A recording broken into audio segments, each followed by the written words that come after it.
கர்த்தராகிய இயேசு கிறிஸ்துவின் நாமத்தினாலே இந்த நாளில் உங்களுக்கு வாழ்த்துக்களை தெரிவித்துக் கொள்கிறேன். இந்த நாளில் உங்களை சந்திக்கிறதுல மிகுந்த மகிழ்ச்சி அடைகிறேன். பிறந்த நாளை திருமண நாளை கொண்டாடுகிற பிள்ளைகளை இயேசுவின் நாமத்தினால் ஆசீர்வதிக்கிறேன். சந்தோஷமா இருக்கீங்க தானே? இந்த நாளில் ஆண்டவருடைய வாழ்க்கையில ஒரு ஜெயத்தை கொடுக்க மாட்டாரா? ஒரு விடுதலையை கொடுக்க மாட்டாரா? ஒரு ரட்சிப்பு என் குடும்பத்தின் மேல் கடந்து வராதா என்று சொல்லி ஏக்கத்தோடு பார்த்து கொடுக்குறீங்க இல்லையா? இந்த நாளில் ஆண்டவர் உங்களை பார்த்து சொல்கிறாரு, இந்த நாளில் ஜெயத்தின் மேலே நீங்கள் ஜெயத்தை பெற்றுக்கொள்ள போகிறீங்க.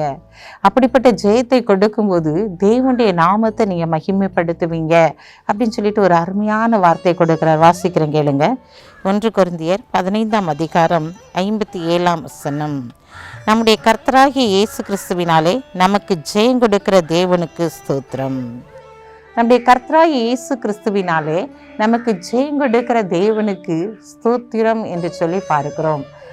பிரியமான சகோதரனே சகோதரியே, எந்த மனிதனாலும் உனக்கு ஜெயம் கடந்து வராது. ஆனால் தேவனாலே ஜெயம் உன்னுடைய வாழ்க்கையிலே கடந்து வரப்போகிறது. இதனால குதிரை யுத்த நாளுக்கு ஆயத்தம் பண்ணப்படும், ஜெயமோ கர்த்தரால் வரும் என்று சொல்லி பார்க்கிறோம். பிரியமானவர்களே, அநேக காரியங்களை பார்க்கும்போது யுத்தம் என்னுடையது, நீ சும்மா இருப்பாய் என்று சொல்லியிருக்கிறது. இந்த யுத்தம் உன்னுடையதல்ல, தேவனுடையது என்று சொல்லப்பட்டு இருக்கிறது. பிரியமான சகோதரனே சகோதரியே, நீ அநேக காரியங்களை ஆண்டவரே நான் தவிச்சுக்கிட்டு இருக்கேன், ஆண்டவரே நான் என்ன செய்யறதுன்னு எனக்கு தெரியல அப்படி சொல்லி கலங்கி தவிச்சுக்கிட்டு இருக்கீங்களா? இன்றைக்கு ஆண்டவர் உங்களை பார்த்து சொல்றாரு, என்னால் உனக்கு ஜெயம் கடந்து வரப்போகிறது. நமக்கு ஜெயம் கொடுக்கிற தேவனுக்கு ஸ்தோத்திரம் என்று சொல்லி அவரை பார்த்து சொல்லுங்க, ஆண்டவராகிய கர்த்தாவே, நீர் எனக்கு ஜெயத்தை கொடுக்க போறீங்கப்பா. ஜெயத்தின் மேல ஜெயத்தை பெற்று இந்த நாளில் நான் உயர்ந்த ஸ்தானத்துக்குள்ளாய் கடந்து போக போறேன் ஆண்டவரே.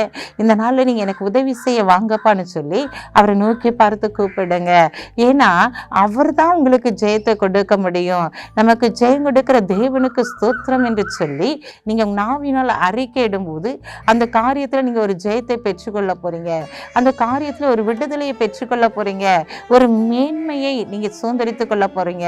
கர்த்தர் என்னை மேன்மையாக வைப்பார் என்று சொல்லி நீங்க அறிக்கையிட்டு ஜெபிக்கும் போது இந்த நாள் அந்த மேன்மை ஒரு ஜெயம் உடைய வாழ்க்கையில கடந்து வருகிறத நீங்க பார்க்க முடியும். பிரியமான சகோதரியே சகோதரியே, எந்த காரியத்துல உனக்கு ஜெயம் வேணும், எந்த காரியத்துல வெற்றியுள்ள வாழ்க்கை வாழ வேண்டும் என்று சொல்லி எதிர்பார்ப்போடு காத்திருக்கிறாயோ, அந்த காரியத்துல வெற்றியுள்ள வாழ்க்கை வாழ்வதற்கு நீ தேவனை மகிமைப்படுத்த வேண்டும். தேவனுடைய ராஜ்யத்தை நீ மகிமைப்படுத்துகிறவர்களாக, தேவனுடைய ராஜ்யத்தை நீங்கள் கட்டுகிறவர்களாய் காணப்படும் போது, தேவனுக்கு உகந்த பலியாய் உங்களை அர்ப்பணித்து ஜெபிக்கும் போது இந்த நாட்களில் நீங்கள் ஜெயத்தை சுதந்திரித்துக் கொள்ள முடியும். கண்களை மூடி ஜெபிப்போம். அன்புள்ள ஆண்டவரே, இந்த நாளுக்காக உமக்கு நன்றி செலுத்துறையா. இந்த நாளிலும் கூட தகப்பனே துதிக்கிற ஸ்தோத்திரிக்கிறையா. உங்களுடைய நாமத்தை உயர்த்த, உங்களுடைய நாமத்தை மகிமைப்படுத்த அப்பா, உங்களுடைய பிள்ளைகள் மேல விசேஷித்த ஆவியை போடுங்க ஆண்டவரே. நமக்கு ஜெயம் கொடுக்கிற தேவனுக்கு ஸ்தோத்திரம் என்று சொல்லி ஒவ்வொரு நாளும் அறிக்கையிட்டு அந்த ஜெயத்தை பெற்றுக்கொள்கிறவர்களாக அப்பா, உயிர் தெழுந்த வல்லமை அவர்கள் மேல் பாய்ந்து செல்லும்படியாய் ஜெபிக்கிறேன் இயேசப்பா. இந்த நாள் நம்முடைய மகிமை ஆண்டவரே ஒவ்வொரு பிள்ளைகள் மேல் இறங்கட்டும் என்று சொல்லி ஜெபிக்கிறேன் இயேசப்பா.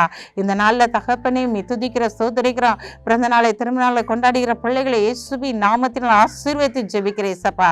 அப்பா, இந்த நாளிலும் தகப்பனே நம்பிக்கையுடைய சிறையில் அரணுக்கு திரும்புங்கள், இரட்டிப்பான நன்மையை தருவேன் என்று சொன்ன வாக்குத்தத்தத்தின்படி இந்த பிள்ளைகளை நாங்கள் அப்படியாய் ஆசீர்வதித்து ஜெபிக்கிறோம்.